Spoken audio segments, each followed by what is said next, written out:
slides, everybody will agree to some, and some people won't think any are well known or not. Are they well known in a particular jurisdiction, or are they well known around the world? For that reason, the U.S., while it's obligated under their agreement, does not have a specific well-known mark protection program. We protect it under 4 provisions of our law. Section 2A, or 105-2A, we each call it 2A, is the false association standard, which is, as Martha mentioned, in the 6 bis. It is not related goods or services, but it creates a source origin false association. Confusion similarity is the key in the U.S. For that, we need similar marks, likely relationship between the products and the services. Section 1125A, the unfair competition section, I won't address today, but it is an enforcement provision under our laws. It's what we call unfair competition. It has its place in enforcement, but because it doesn't relate to the registration process per se, as well as the enforcement, I'm not going to address it today. And the final is dilution. And as Martha mentioned, and I'll elaborate a little bit, as the European courts are struggling, as they move into the adoption of a dilution program or an enforcement policy, there are problems. The judges keep going back to, is it a 2D problem with a false association or a likelihood of confusion, or is it simply dilution, that the mark is so strong people associate it with one source? So I'll elaborate on those provisions there. This is the false association provision in our U.S. law. If marks consist of matter that are deceptive or falsely suggest a connotation with another, and I'll give examples in a minute. 2D, as I mentioned, is a likelihood of confusion, similar products, related channels of trade, relationship of the consumer base. Oppositions and cancellations are the key to implementing these systems.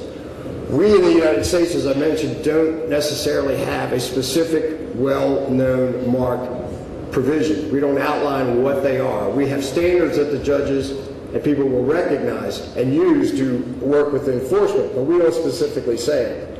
As Martha also mentioned, one of the big problems, I'll call it a problem, but one of the big benefits of adopting the well-known provisions into the Madrid or into the Paris agreements was that realistically, in order to get well-known mark protection, you have to enforce it. You have to initiate an inter-parties proceeding. You have to have litigation or trademark opposition proceedings, which are very expensive.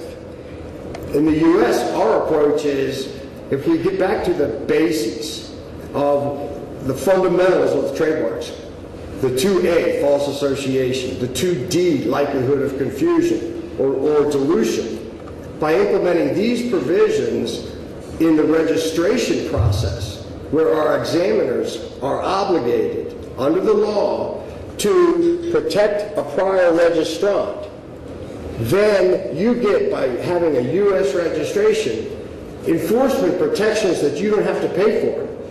You don't have to institute necessarily an opposition proceeding or a cancellation proceeding and pay poor Kevin all of this money to help you enforce your rights.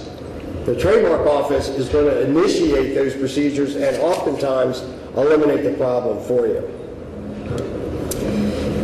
Infringement, as I will be using infringement and refusal. The refusal is at the trademark office level. Infringement will be at a district court or enforcement level. But in essence, the standards are the same.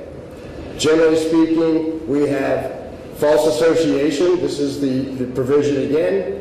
And we have the likelihood of confusion provision, which was on the slide below.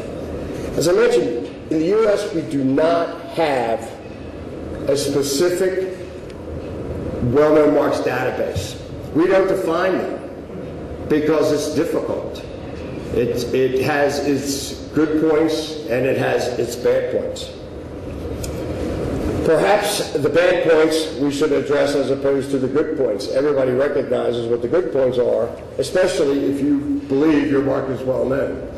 But in order to have a well-known mark provision in your law that our examiners and the judges have to implement, it would cause additional fees to get a well-known mark registration to provide you with the remedies once you've designated as a well-known mark. It's a slow and arduous process. It favors domestic marks over foreign marks. If the U.S. is going to define what a well-known mark is, they're generally going to look at the commerce in U.S. and who is going to help advise the legislature as to how to implement or how to define. Certainly the U.S. brands. It doesn't protect unregistered well-known marks. And while we have provisions for protecting well-known marks, I will mention more than once in this presentation the benefits of having a registration under the U.S. system. I can't imagine it is not similar in every other system, but certainly in the U.S. system, the benefits of having a registration are very significant. There's usually subjective criteria in defining a well-known mark. It's dispositive of the issue, but it's not rebuttable. If you're not on the list through an arduous application process, you're not entitled to that provision if you go to a course to try to enforce it. The list is static. What was well-known today might not be well-known tomorrow. What's well-known tomorrow might not be anymore next month, next year. Well-known mark depends on particular facts. It leads to an unreliable result and is usually not comprehensive. So for these reasons, the U.S. does not use a well-known mark provision per se in their registration process or in their enforcement policies. As I mentioned, Section 2D is our likelihood of confusion standard. The examiners use this standard, judges use this standard. This has been in existence for many, many years. It has evolved over many years. There are significant factors that are all weighed. There's no one factor more important than the next. So it's a balancing test. So if you have a balance between these factors of likelihood of confusion, and your mark may be very strong, but it's also very non-distinctive. It is perhaps a very suggestive term, but you've used it significantly, you've promoted it significantly, you have billions of dollars worth of sales, but it's not a per se strong trademark. Your scope of protection gets balanced with all of these other factors. The degree to which marks are similar in connotation, sound, meaning. Here's where we would apply translations, transliterations, etc. The similarity, if any, between the goods and services. Many of these factors are similar to everywhere in the world. The similar channels of trade, whether the buyers make purchasing decisions on impulse or careful reflection. If your consumer is someone in a convenience store as opposed to a purchasing agent for a hospital who's buying syringes or who's buying intravenous pumps to be used in a hospital, he's a sophisticated purchaser.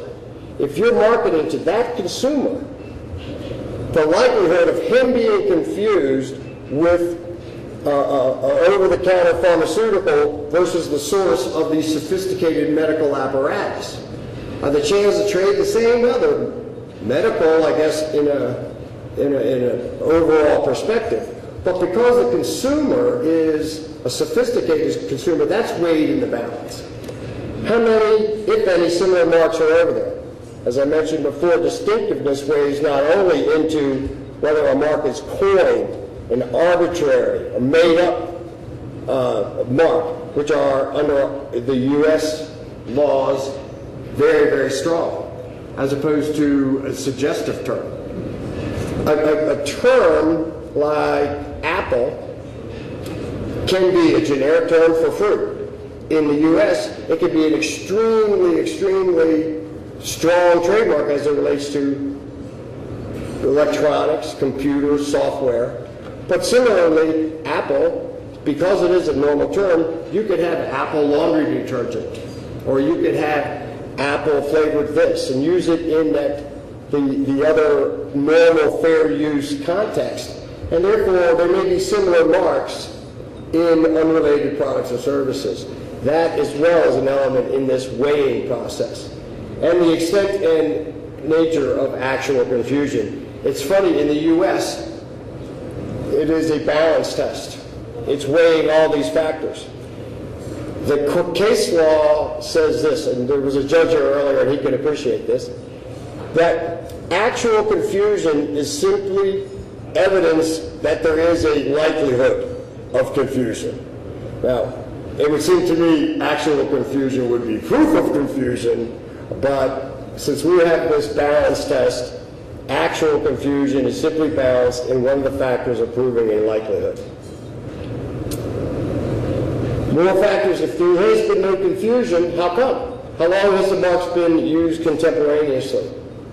Whether the mark is used on a variety of products and services, expanding the brand.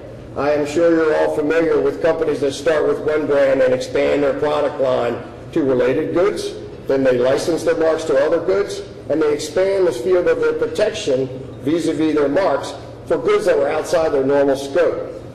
Hence, whether you've used it on a variety of goods is another one of the factors. The extent of interference between the two owners, have they overlapped? Do they advertise? Do they show up at the same trade shows? Do they have the same purchasing companies? Have products been returned by a consumer to one company thinking it was the source of the goods? And whether or not, as you'll see here, the mark is registered. The extent of potential confusion is another factor, and any establishment that could show these results of the parties, you have to prove bad results. This is the DuPont factor case. It sets forth all of these, the historical perspective, and this case here relates to the evolution from our likelihood of confusion standard to a well-known mark standard. And here it simply says, as the fame of the mark increases, that factor in one of 10 that I listed becomes a more and more important factor. Unregistered well-known marks. Well, in bold you will see here in the U.S., under our Section 2D, it says that a trademark examiner can refuse registration if it so resembles a mark registered, or if a mark or trade name previously used by another and not abandoned. That signifies that it is possible for a U.S. trademark examiner to independently search the records for confusingly similar marks, find none, but say, I personally know this mark is well known, I personally